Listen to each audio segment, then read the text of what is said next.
নিত্য প্রয়োজনীয় পণ্যের দাম স্থিতিশীল রাখতে দেশের বিভিন্ন বাজারে অভিযান চালিয়েছে ভ্রাম্যমাণ আদালত। চট্টগ্রামে বিক্রেতাদের বিক্রয় রসিদ দেওয়ার নির্দেশ দেন জেলা প্রশাসক মোহাম্মদ জাহিদুল ইসলাম মিয়া। এছাড়া মজুদকারীদের ডিলারশিপ বাতিলের হুঁশিয়ারি দেন তিনি। নাটোরের বিভিন্ন বাজার ও দোকানে অভিযান চালিয়ে বেশি দামে পণ্য বিক্রি, মূল্য তালিকা প্রদর্শন না করায় 2 দোকান মালিককে 4,000 টাকা জরিমানা করা হয়। ব্রাহ্মণবাড়িয়ায় দ্রব্যমূল্য নিয়ন্ত্রণে রাখতে ব্যবসায়ীদের সাথে সভা করেছে প্রশাসন। নিত্যপণ্যের দাম স্বাভাবিক রাখতে হবিগঞ্জে অভিযান চালিয়েছে জেলা প্রশাসন।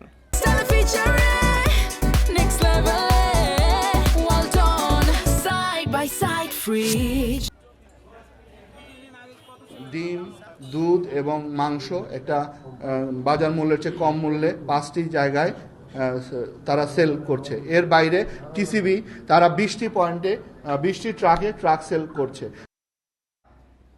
এ বিষয়ে আরো বিস্তারিত জানাতে এই মুহূর্তে চট্টগ্রাম ও রাজশাহী থেকে যোগ দিয়েছেন সহকর্মীরা। শুরুতেই চলে যাচ্ছে চট্টগ্রামে, সেখান থেকে আছেন সহকর্মী আসান রিটন। রিটন, আজ তো খাতুনগঞ্জেও ভ্রাম্যমাণ আদালতের অভিযান চলেছে, সেখানকার বাজার পরিস্থিতি এখন কেমন জানাবেন?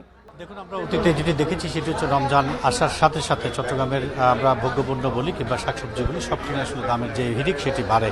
আজকে চট্টগ্রামের জেলা প্রশাসক চট্টগ্রামের যে খাতুনগঞ্জ সেটি মনিটরিং করতে গিয়েছিলেন এবং সেখানে যে সমস্ত ব্যবসায়ী রয়েছেন তাদেরকে আসলে সহনীয় পর্যায়ে অর্থাৎ সঠিক দামে যাতে পণ্যগুলো বিক্রি করে সেরকম নির্দেশনা তিনি দিয়ে এসছেন এবং পাশাপাশি তিনি এটিও বলেছেন যদি কোনো ডিলার পর্যাপ্ত পণ্য আটকে রেখে সেগুলো সময় মতো বাজারে না আছেন তাহলে তাদের যে ডিলারশিপ সেটি তারা বাতিল করতে পারে। আমরা দেখেছি পেঁয়াজ, রসুন, আদার পাশাপাশি আমরা যে সবজির বাজারে আছে এই মুহূর্তে আমরা দেখছি আসলে প্রতিটি সবজির দাম বাড়তি।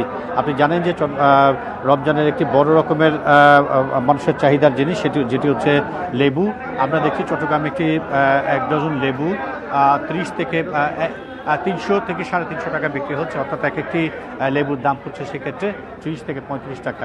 এই ক্ষেত্রে আসলে যারা বিক্রেতা রয়েছেন তাদের সাথে আমরা কথা বলেছি, তারা বলছেন আসলে আড়ত থেকে অর্থাৎ যেখান থেকে উৎপাদন হয় সেই জায়গা থেকে তারা বাড়তি দামে কিনতে বাধ্য হচ্ছেন, ফলে তারাও আসলে বাড়তি দামে বিক্রি করা ছাড়া তাদের আর কোনো পথ থাকে না। ঠিক একইভাবে ক্ষীরা, পুদিনা পাতা থেকে শুরু করে যে সমস্ত ভেষজ উদ্ভিদগুলো রয়েছে সেইগুলোর দামও আসলে বাড়তি। পাশাপাশি আমরা জানতে পেরেছি যে আসলে কলা, আপনি জানেন যে মানুষ পুষ্টিকর খাবার হিসেবে কলা ইফতারের কলার সঙ্গে চিরা খান, সেই কলার দামও আসলে আকাশচুম্বী। আমরা জানছি যে 1 ডজন কলার দাম 100, 120 কিংবা সব ক্ষেত্র বিশেষে 200 টাকার উপরেও প্রতি ডজন কলা বিক্রি হচ্ছে। এই ক্ষেত্রে আসলে যারা বিক্রেতারা তারা যেটি বলেন যে সবসময় তাদের কাছে কিনে আনতে হয় বেশ দামে, কিন্তু ক্রেতাদের যেটি অভিযোগ সেটি হচ্ছে জেলা প্রশাসনের পক্ষ থেকে এবং ভোক্তা অধিকারের পক্ষ থেকে আরও 15 দিন আগে থেকে যদি এই অভিযানটা চালানো হতো তাহলে হয়তো আজকে মানুষের দাম নিয়ে এত নাবিশ্বাস হতো না। তারা বলছেন যে বিক্রেতারা যেইটুকু লাভ করার সেটুকু আসলে লাভ করে ফেলেছেন, এই মুহূর্তে আসলে বাজার তদারকি করেও খুব বেশি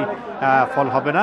তারপরও তারা চান এখনও যেহেতু আজকে একটা মাত্র রোজা যাচ্ছে, আগামীকালকে থেকে যদি কঠোর অবস্থানে প্রশাসন যায় তাহলে হয়তো যে দ্রব্যমূল্যের যে লাগামহীন যাত্রা সেটি থেকে তারা কিছুটা হলেও মুক্তি পাবে।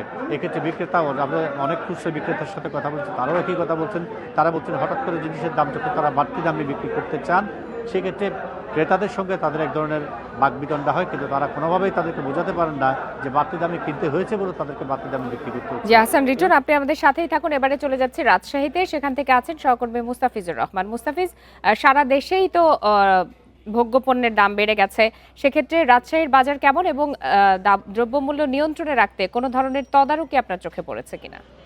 দেখুন, রমজান আসলে দাম বাড়বে এটি নিয়তি হয়ে গেছে এবং এরই ব্যতিক্রম এবছরও আমরা দেখিনি। শুরুতেই সব পণ্যেরই দাম, বিশেষ করে রমজানে যে পণ্যগুলোর প্রয়োজন হয়ে থাকে সেগুলো দ্বিগুণ বলা যেতে পারে। আমরা দেখেছি যে বেগুন 2 দিন অর্থাৎ 1 সপ্তাহ আগেও আমরা বেগুন 40 থেকে 50 টাকা কেজি, সেটি আজকে 70 থেকে 80 টাকা, কোথাও 90 টাকা কেজি বিক্রি হয়েছে। শশার ক্ষেত্রে একই অবস্থা, আমরা দেখেছি যে 40 টাকা কেজি শশা আজকে বিক্রি হয়েছে 90 থেকে 100 টাকা এবং লেবু যেটি 25 থেকে 30 টাকা হালি বিক্রি হয়েছে রাজশাহীর বাজারে, সেটি আজকে বিক্রি হচ্ছে 70 থেকে 80 টাকা। এবং আমরা যে অবস্থান করছি যেখানে খেজুরের মার্কেট, এটি রাজশাহীর, এখানে খেজুরে আমরা দেখেছি প্রতি কেজিতে 200 থেকে 250 টাকা করে বেড়ে গেছে। যদিও রাজশাহীর কোথাও খেজুরের সরবরাহের কোনো ঘাটতি কিন্তু চোখে পড়েনি, বরঞ্চ উদ্বৃত্ত দেখা গেছে। অর্থাৎ এখানে যে সিন্ডিকেটগুলো রয়েছে তারা কিন্তু এখানে একটা কাজ করছে।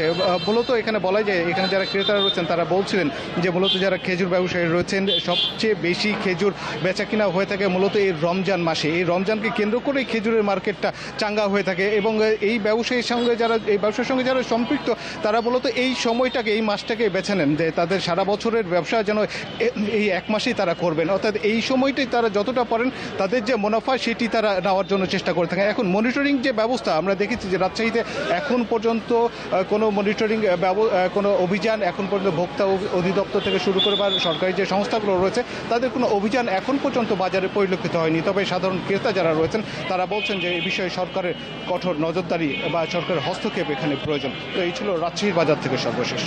রাজশাহী এবং চট্টগ্রাম থেকে জানাচ্ছিলেন সহকর্মীরা।